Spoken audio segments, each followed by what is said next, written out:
Épisode Focus. Bienvenue dans Médecin qui es-tu, le podcast qui vous plonge dans l'univers captivant du monde médical.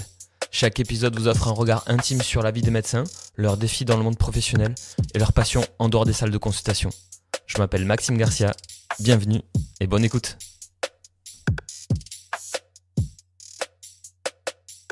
Bonjour et bienvenue dans ce nouvel épisode de Médecin qui es-tu, un épisode focus aujourd'hui sur l'électroconvulsivothérapie. On fait ça aujourd'hui avec Candice, interne en psychiatrie. Salut Candice. Bonjour. C'est une technique à la fois que peu de gens connaissent, mais à la fois des films, par exemple Vol au-dessus d'un nid de coucou, d'autres ouvrages en ont traité directement ou indirectement. Beaucoup de choses à dire puisque un peu une image moyenâgeuse, mais on va essayer de dégrossir et de déconstruire tout ça. Est-ce que tu peux d'ores et déjà nous expliquer qu'est-ce que l'électroconvulsivothérapie ? Alors, l'électroconvulsivothérapie, comme le nom l'indique, c'est une thérapie qui utilise l'électricité et qui va provoquer des crises convulsives. Crise convulsive, crise d'épilepsie. C'est ça, tout à fait. Ça va être des crises qui sont très courtes et qui sont supervisées de manière précise par tous les professionnels. Et en fait, c'est par le biais de ces crises qu'on s'est rendu compte que ça permettait de guérir, en tout cas d'améliorer beaucoup de symptômes de beaucoup de maladies psychiatriques. Ok. Donc, évidemment, les patients, s'ils ont une crise d'épilepsie, en étant éveillés, ça le fait pas du tout. Est-ce que tu peux nous raconter comment une électroconvulsivothérapie ou ECT, comment ça se passe ? Alors, l'électroconvulsivothérapie, lorsqu'on fait une séance d'ECT, le patient il est sous surveillance d'un anesthésiste, puisque l'anesthésiste, comme ça a été dit, va l'endormir. Il va l'endormir de façon très courte, puisque ça va durer maximum 5 minutes. En plus de l'endormir, il va aussi injecter un produit qui va diminuer les mouvements de ses muscles, pour diminuer les mouvements de la crise d'épilepsie, puisqu'on sait que ça peut provoquer des mouvements qui sont assez brutaux. Donc là, le principe, c'est que le patient est endormi, ses muscles sont relâchés, comme ça, il ne se fait pas mal. Et en tout, ça dure 5 minutes. Donc on envoie une décharge de très faible intensité au niveau du cerveau qui va provoquer la crise, sous surveillance anesthésique, sous surveillance d'un infirmier et d'un psychiatre. Et la crise, une fois qu'elle est arrêtée, qu'on a vérifié que tout allait bien, sous surveillance EEG. Électroencéphalogramme. Tout à fait. On vérifie le tracé du cerveau, on voit que la crise est arrêtée et le patient va se reposer en salle de réveil. D'accord, c'est une crise généralisée, c'est-à-dire qui concerne l'ensemble de l'encéphale. Tout à fait. Le patient va donc avoir une crise tonico-clonique généralisée, comme on dit, et c'est-à-dire que c'est tous les muscles qui vont bouger. Mais là, en l'occurrence, qui vont presque pas bouger puisqu'on a injecté le produit avant. Ok. L'électroconvulsivothérapie, comme je disais, il y a une connotation hyper moyenâgeuse parce que, d'ailleurs, j'ai pas trop d'explications aussi. C'est sans doute parce que c'est une technique ancienne. Comme je le disais tout à l'heure, il y a des films qui sont sortis qui ont sans doute fait, qui ont dégradé l'image de cette technique parce que une image un peu punitive, notamment dans le film Vol au-dessus d'un nid de coucou, comme on le disait tout à l'heure. Est-ce que tu peux nous dire très rapidement un peu l'histoire de cette thérapie ? Oui, tout à fait. Le CT, de base, ça a eu une fonction plutôt pour calmer les patients, pour les poser un peu plus. C'est d'ailleurs pour ça qu'on peut penser que c'était punitif, vu qu'on le réservait aux patients qui étaient les plus agités. De base, c'est une technique qui a été trouvée sur les animaux. On a essayé d'abord avant d'essayer sur l'humain pour qu'il n'y ait pas de dangerosité, bien évidemment.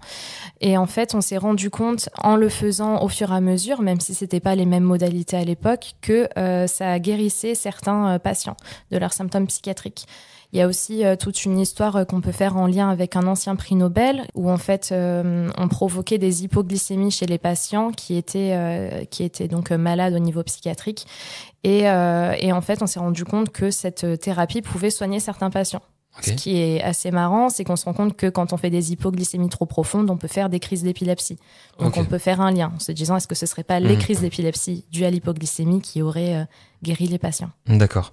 Et donc s'il y a cet aspect moyenâgeux, est-ce que c'est peut-être aussi parce qu'au début la technique n'était pas faite sous anesthésie générale par exemple et que il y avait aussi les contractions musculaires qui n'étaient pas gommées par les molécules qu'on utilise aujourd'hui ? Oui, tout à fait. Au début, c'était vraiment pas raffiné, on va dire, comme technique. Donc, en effet, chez certains patients, on leur mettait donc un cale-dent dans la bouche pour pas que les contractions provoquées leur cassent les dents ou leur fassent trop de mal. Ce qu'on fait encore actuellement, hein, bien sûr, parce qu'il y a quand même des contractions. Et donc, il y avait ça. Et donc, ils étaient éveillés. On envoyait quand même la décharge et après, on attendait la crise. D'accord. Donc, forcément, maintenant, ça a beaucoup changé, ça a beaucoup évolué. C'est fait dans le respect du patient, avec l'accord du patient. Donc, on a vraiment beaucoup bougé. Et la décharge électrique, c'est une décharge électrique qui est délivrée comment ? Alors, c'est une décharge électrique qui est délivrée par 2 électrodes.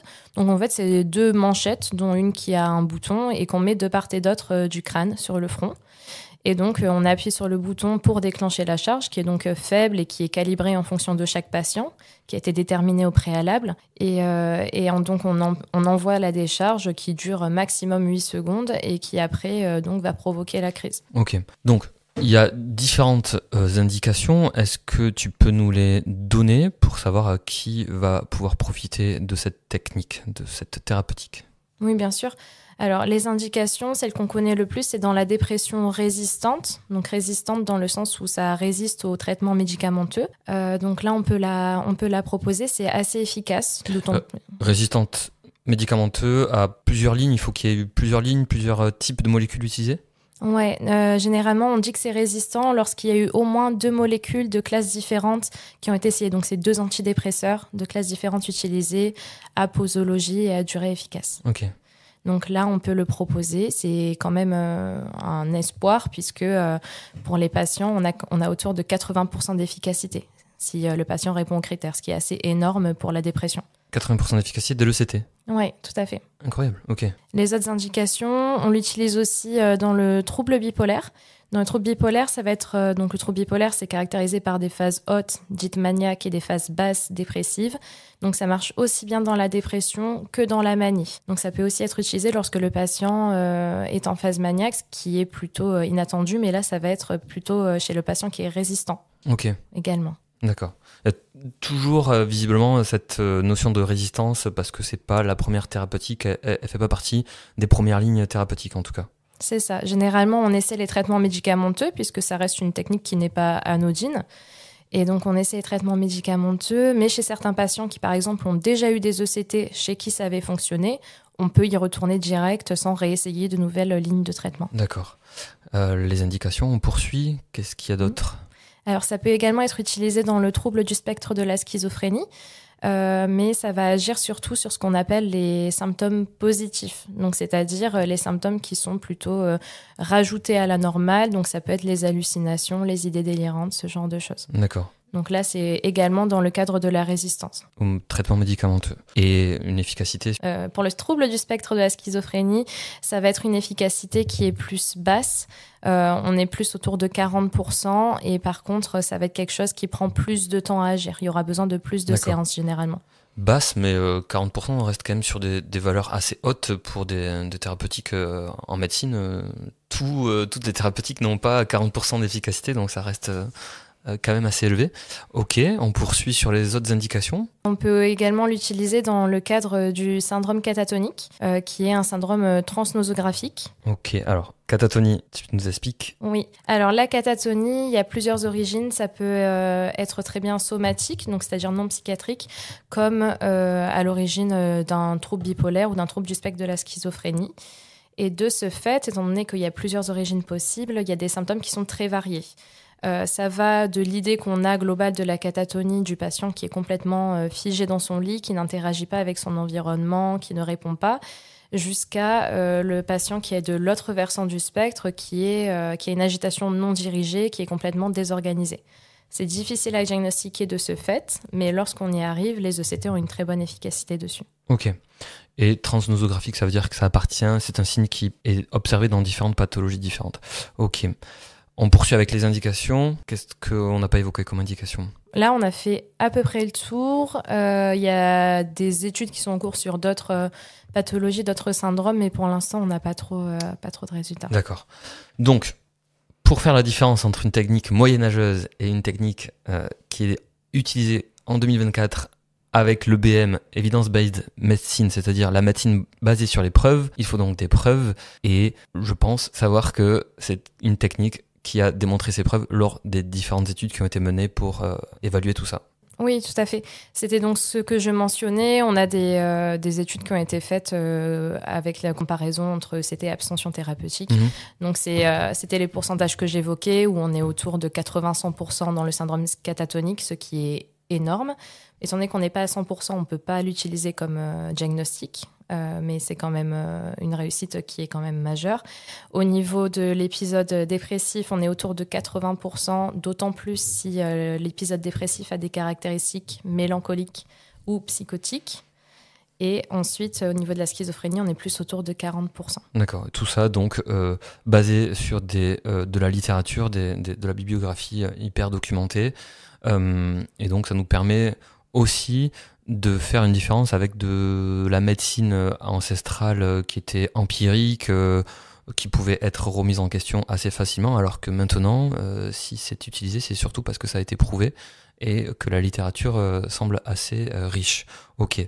Les patients, qu'est-ce qu'ils en pensent de tout ça? Parce que est-ce que quand on leur propose, il doit y avoir quand même un petit pas de recul, une petite peur, crainte de la technique quand on leur explique, évidemment? Oui, tout à fait.